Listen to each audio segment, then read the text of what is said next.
Arrived in downtown Merida. This is the Central Square here. It takes about 20 minutes by that bus. They've done a lot of work recently. If you've ever been here, you'll see that. More chairs and things. It was still beautiful before. They just did a kind of a big makeover, overhaul to it. So it's a beautiful place to come and sit, read a book, have some takeout coffee. This is the old governor's palace, and there's always something going on here. Art shows, and there are permanent displays, but there's also rotating, and there's a bulletin board outside if you see it. And if you go online and look up the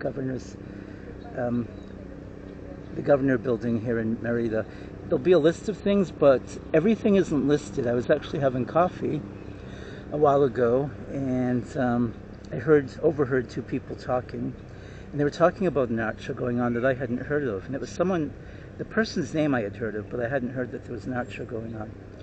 And that's how it is. There's just all sorts of things. You just have to come and look and nosy around a bit.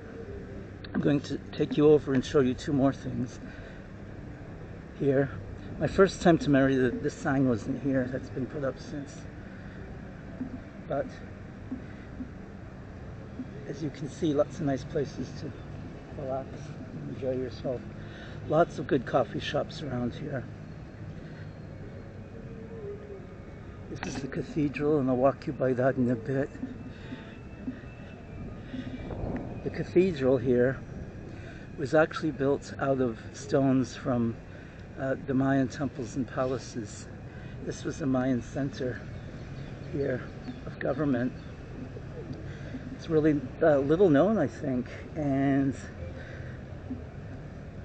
I had heard someone making a video recording these things, and the person was just saying, was a couple, oh well, like, it's too bad what happened. Yeah, they used to live here, and they glossed over it like that. I thought, no, it's a bit more complex than that. We're still here, and this happens all over Indigenous America. People think we're something of the past, and we're not.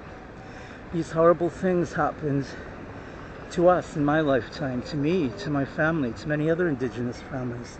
They're not all things that happened 500 years ago.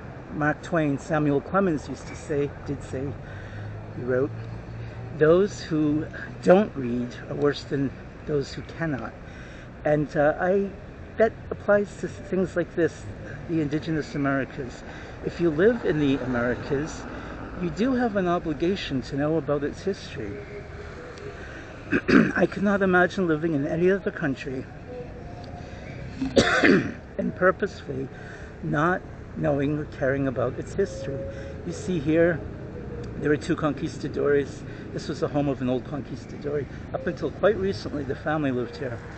But you'll see that there are two soldiers there with axes, and they're standing on the heads of what's supposed to be trembling Mayan people, and underneath them is a long row of Mayan heads.